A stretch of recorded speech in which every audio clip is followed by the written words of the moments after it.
Пред само 2 дена имавте обраќање во собранието пред пратениците и во него искажавте голема загриженост за заминувањето на младите од земјата.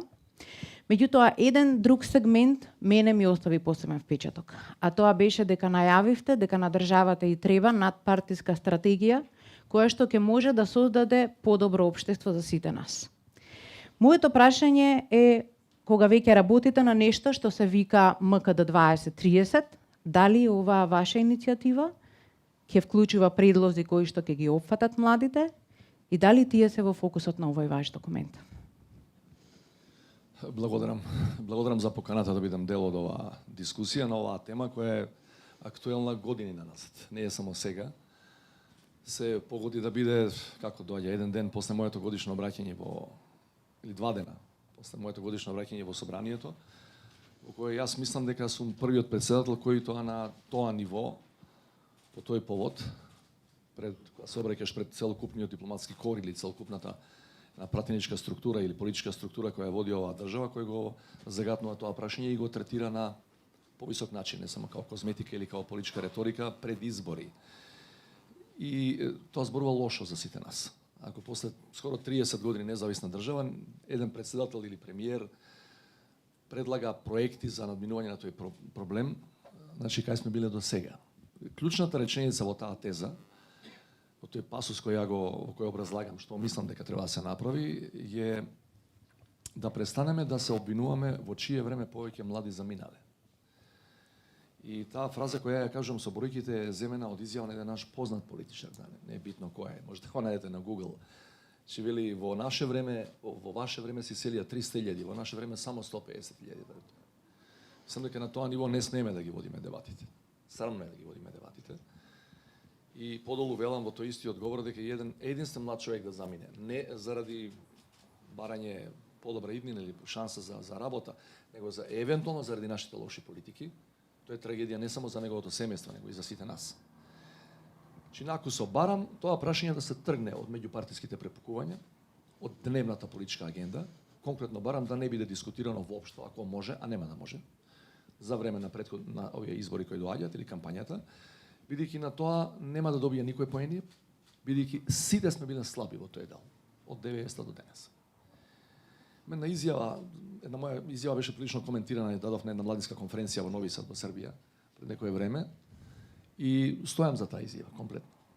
Значи кога би бил на ваши години и кога не би бил председател, иако ми рече дека треба да чекам на преговори со Европска унија уште 15 години, заради некаква нова методологија или никаква врска нема тоа со нашиот домаќин, или дека треба да влеземе во НАТО после 20 години формално, држејќи го тој кандидатски статус од 99-та сме кандидат за НАТО. И ако ми кажа дека преговорите со Европската унија траат се подолго и подолго, и дека прашање е дали денес да почнат, дали ќе завршите за 10 години, и ако ми кажат дека е тоа исто статистика која кажав и извади во Стопанска комора, ако ми кажат дека во 90-та година со реевалуација нашите тогашни плати би биле денешни 500 евра, ние сме на 405-410, и дека за следните 20 години ќе биде 600-700 евра, ја не би седел овде. Чи ја реков уште една реченица плюс на тој исти форум во Нови Сад, дека сите политички елити во Македонија, сите, треба да се извиниме на македонските граѓани, што не сме направиле доволно, барем да ги ублажиме консеквенците од таа голгота на нашиот народ, кој ја јаде субстанцата, и вие не може да направите напредок во ниту еден сектор, и помалку битен во оваа земја, ако немате доволно луѓе, не само млади луѓе.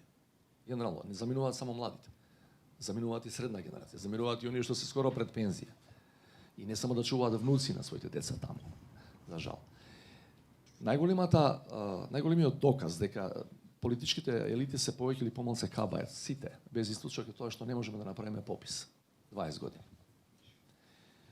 Не ни требаат снимките на Заев да знаеме дека пописот во 2011 не успеа затоа што големите политички лидери од тоа време видоа дека има многу малку луѓе останати. И албанци, и македонци, и турци, и срби, и бошници, и роми, и власи и други. Сите малку не има. И ти не можеш да продаш реторика за дека си најголем политички реформатор во светот ако луѓето ти бегаат од државата во која има страшно добри реформи. Затоа не успеа пописот.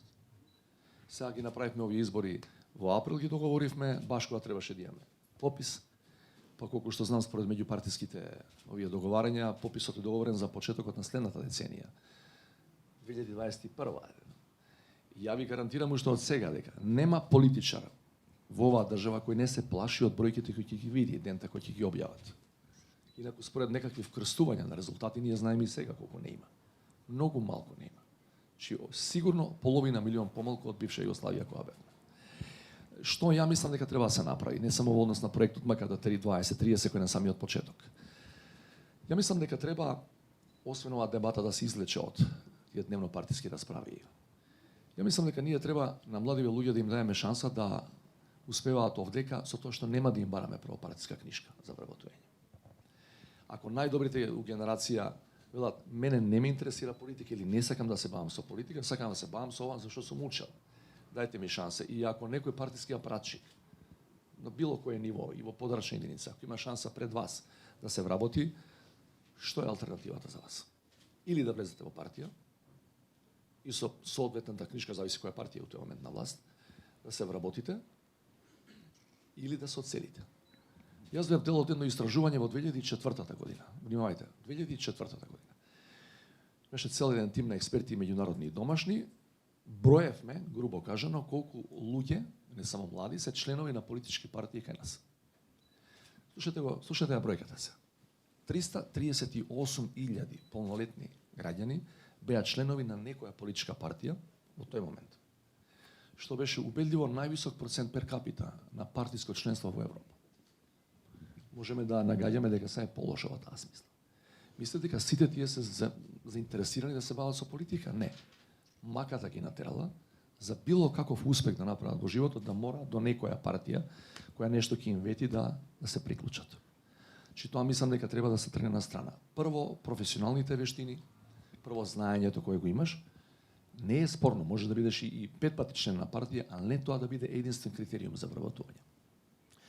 И оно што е уште поважен момент во однос на иселувањето на младите и генерално на сите категории на население.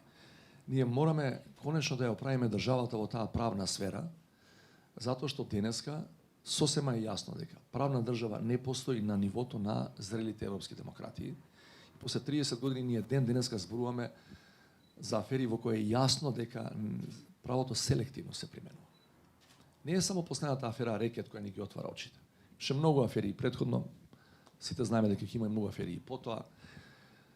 Имате луѓе кои се заштитени мечки во системот, кои имаат доволно моќ. По моје убедување тоа се повеќе во економската сфера отколку во политичката, и инаку години уназад имавме и политичари кои беа многу моќни, кои диктираа судски пресуди. И ако законот не важи еднакво за вас и за мене.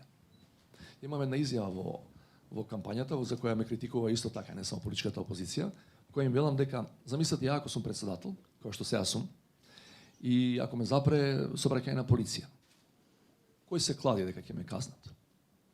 Баш сите полицајци кои ќе ме запрат. Вас, грубо кажано, као обичен граѓанин, ќе ве казнат сигурно. Не е правна држава тоа. Значи, ако законот важи и за мене, и за вас, од претседател до било кој граѓанин, тоа е правна држава.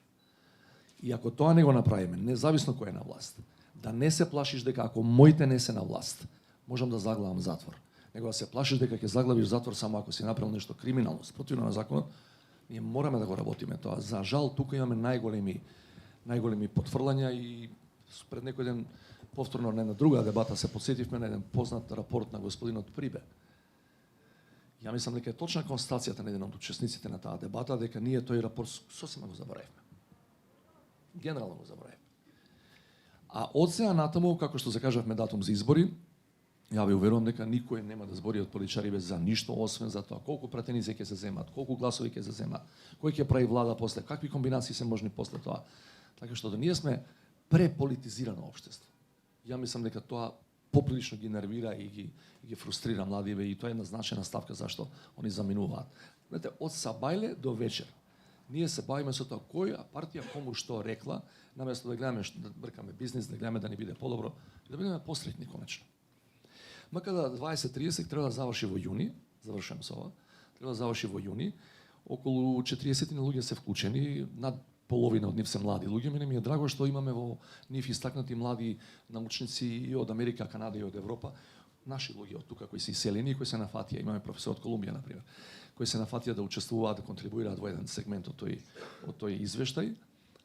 Рамката допрва се исцртува, ќе видиме како ќе биде конечниот продукт. Меѓутоа, тоа е еден од начините да кажеме во оваа насока треба да оди државата. Јас спомнам само еден мал сегмент околу дигитализацијата и навистина мислам дека ние не можеме да одиме према индустриализација, према дигитализација од 21 век, ако сакаме да фатиме чекор со развиените економии.